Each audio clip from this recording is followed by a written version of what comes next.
Good morning. I hope आपने सबने try तो किया है ध्यान लगाने का।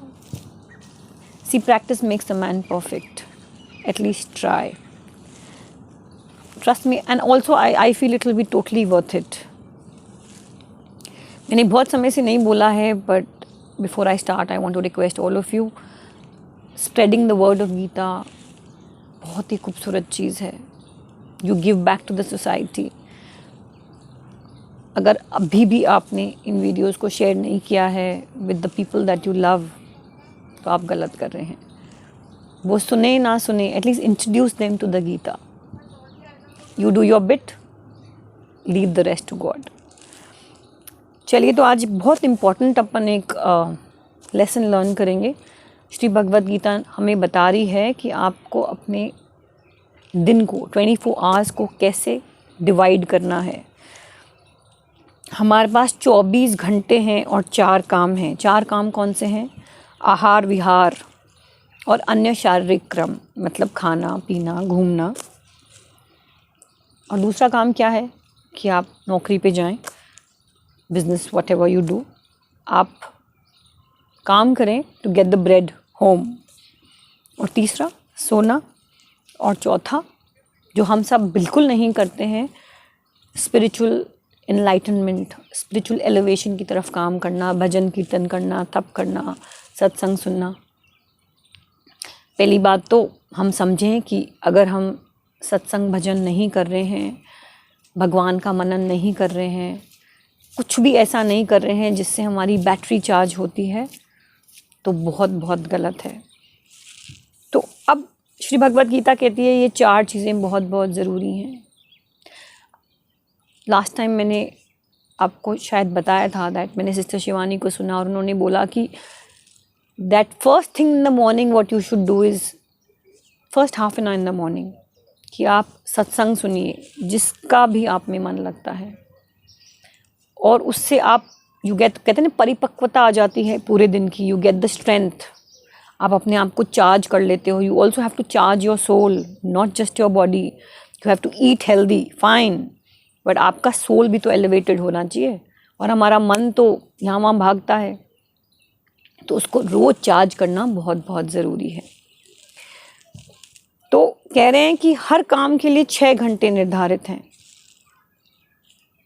अब आप सोचिए कि आप अपने शरीर, अपनी ज़िंदगी को, या अपने एक वैल्यूबल दिन को, इन सब चीज़ों के लिए आपने 6-6 घंटे देने।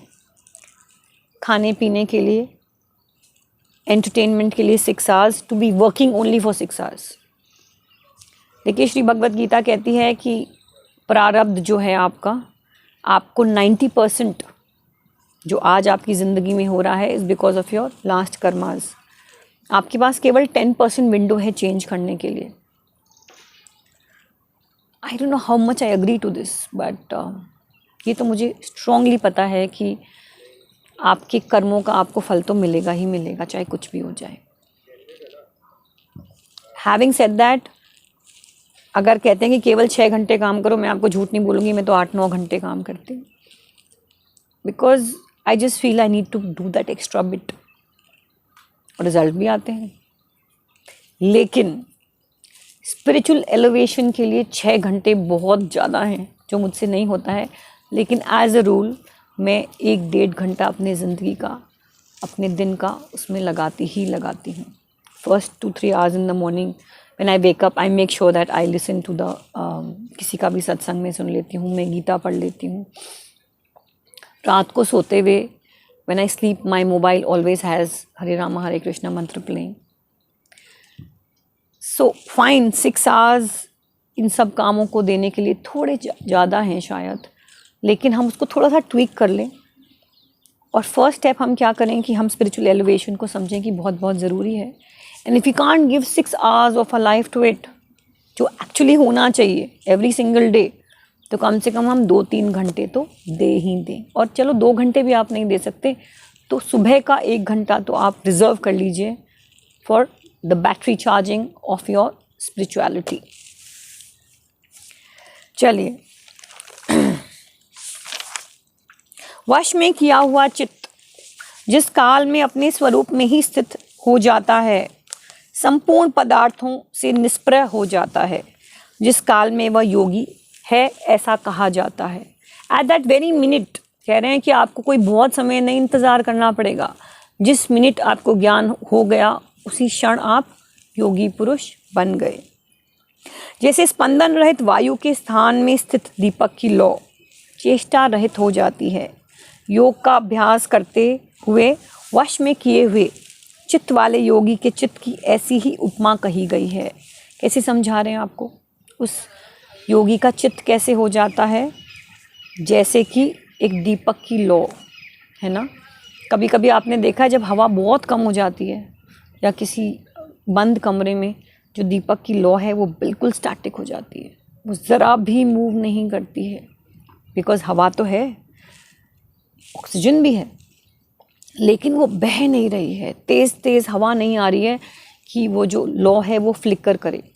जब लौ बिल्कुल स्टेबल है, वैसे ही एक आदमी का चित्त हो जाता है। वो सारी तरफ से अपने मन को कंसंट्रेट करके अपने मन पे लगा लेता है, वो अपनी इंद्रियों को कंट्रोल कर लेता है स्ट्रांगली, राइट। और फिर उससे क्या होता है कि जो आपकी ज़िंदगी की लौ है, इट बिकम्स एफर्टलेस, चेष्टा रहित हो जाती है। आपको कांस्टेंट एफर्ट ही नहीं करना पड़ता है और आपकी ज़िंदगी खूबसूरत होती चली जाती है। जो सुख आत्यंतिक, अतीन्द्रिय और बुद्धिग्राह्य है, उस सुख का जिस अवस्था में अनुभव करता है और जिस सुख में स्थित हुआ यह ध्यान योगी तत्व से फिर विचलित नहीं होता। Again is the same thing that आप अगर अपना इंद्रियां कंट्रोल कर लें और आपके आसपास कुछ भी हो रहा है आप उससे अनइफेक्टेड हो जाते हैं, और जब आप अनइफेक्टेड होते हैं and your soul concentration is on your परमात्मा and towards your own spiritual elevation, तो आप योगी पुरुष हो जाते हैं।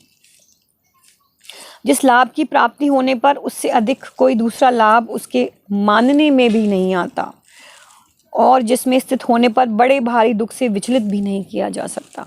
कहते हैं that it's like a test. भगवान कह रहे हैं the day you achieve that level, कि आपको लगे यार ज़िंदगी में इससे खूबसूरत क्या हो सकता है कि मैं इस लेवल पे पहुंच गया हूँ, कि मैं एक योगी बन गया हूँ, मैं तो परम आनंद में हूँ, मैं तो परम शांति में हूँ।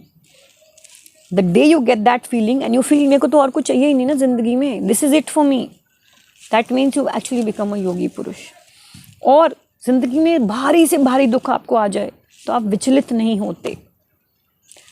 As difficult as it is, we all have to try and achieve it. मैंने लोकमान्य तिलक के बारे में सुना है, कहते हैं कि वो एक आज़ादी की जब लड़ाई लड़ रहे थे तो एक बहुत ही फेमस हिंदी के न्यूज़पेपर की वो जर्नल्स लिखते थे, and at that point in time तो अखबार ही होते थे the only way to be spreading information. हमारे जैसे इंटरनेट का समय नहीं था, मीडिया नहीं थी, टेलीविज़न नहीं था, तो सारे की सारे जो लोग हैं, जो जन हैं, द मासेस, वो तो बड़े लोगों के राइटिंग से ही प्रभावित होते थे, है ना। कलम की बहुत गज़ब की महिमा थी वे बैक देन, कलम एज एन लिटरली कलम। तो कहते हैं कि वो बाजू वाले कमरे में बैठ रहे थे और वो लिखवा रहे थे, उनका जो भी उनका शिष्य था या जो भी उनके अनुगामी थे वो बैठ के लिख रहे थे उनका आर्टिकल। तो उनकी वाइफ भागते हुए आई और बहुत ही रोते हुए बड़े बड़े आंसू लेके उन्होंने कहा कि हमारा बेटा गुजर गया है, उसका जो शव है बाजू वाली कुटिया में पड़ा है। लोकमान्य तिलक अपनी जगह से उठे, गए अपने बेटे के पास, हाथ जोड़ के उनके आखिरी दर्शन किए और फिर आखिरी दर्शन किए, 5-10 मिनट वहाँ गुजारे, इंस्ट्रक्शंस दिए क्या करना है, कैसे करना है, और उठ के फिर दूसरी वाली कुटिया में आ गए जहाँ पे उनके स्टूडेंट बैठे थे, जिनको वो अपना जो आर्टिकल है डिक्टेट कर रहे थे। Can you imagine stuff like this gives you the most unbelievable incredible feeling कि ऐसे हो भी सकता है। कहते हैं ना, इससे बड़ा दारुण दुख तो कुछ हो ही नहीं सकता दैट एक आदमी को अपने बेटे की डेथ अपनी आंखों के सामने सीखनी पड़े। But there were people like that जो इतने बड़े दुख को भी सहन करने की शक्ति रखते थे। जिसमें दुखों के संयोग का ही वियोग है, उसी को योग नाम से जानना चाहिए। वह योग जिस ध्यान योग का लक्ष्य है, उस ध्यान योग का अभ्यास न उकताए हुए चित्त से निश्चय पूर्वक करना चाहिए। देखिए आपको इनकरेज कर रहे हैं, कह रहे हैं don't give up, you have to keep practicing all the time, you have to be at it every single day. अगर अपन को कुछ चाहिए होता है तो हम प्रैक्टिस करते हैं ना, हम छोड़ तो नहीं देते। वैसे भी अगर आप संकल्प कर लें कि मुझे तो ध्यान करना है, मुझे अपने आप को स्पिरिचुअली एलिवेट करना है, so you keep practicing and you keep going back at it. Finally the last श्लोक।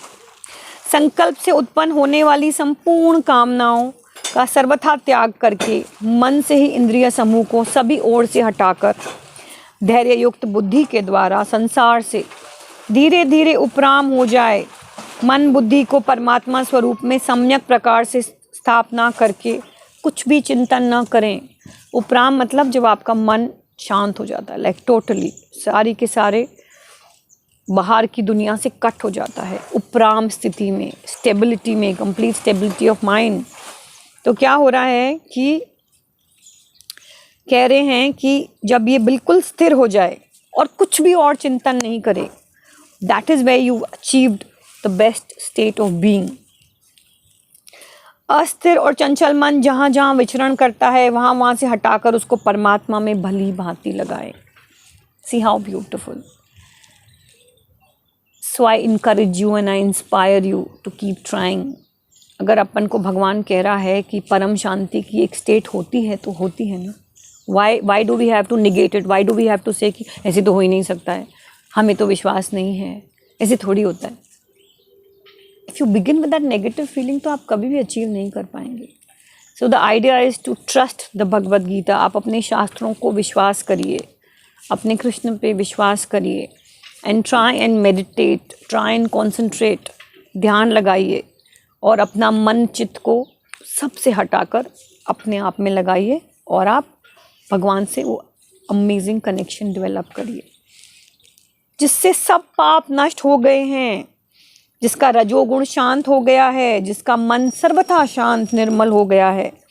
इस ब्रह्म रूप बने हुए योगी को निश्चित ही उत्तम सात्विक सुख प्राप्त होता है। What will you get? सात्विक सुख। रजोगुणी कौन होते हैं? आपके और मेरे जैसे इंसान जो इस दुनिया के उधेर बुन में लगे हुए होते हैं, जो कमाते हैं, जो खाते हैं, जिनका विवेक जागृत नहीं होता है। We live to eat, we live to progress in life, हमारी सक्सेस के मायने ही फ़र्क हैं, है ना। तो उस रजोगुण आपका शांत हो जाता है, you reach an amazing level of spiritual connection, and finally क्या होता है, आपके पाप नष्ट हो जाते हैं, आपका नया जन्म होता है और आपको उत्तम द बेस्ट सात्विक सुख प्राप्त होता है। Okay, so I wish you परम शांति as always, and I wish and I pray कि आपका ध्यान सदे और धीरे धीरे आप भी ध्यान योग से भगवान को प्राप्त करें। With an amazing feeling I take your leave until we meet next time. Bye bye.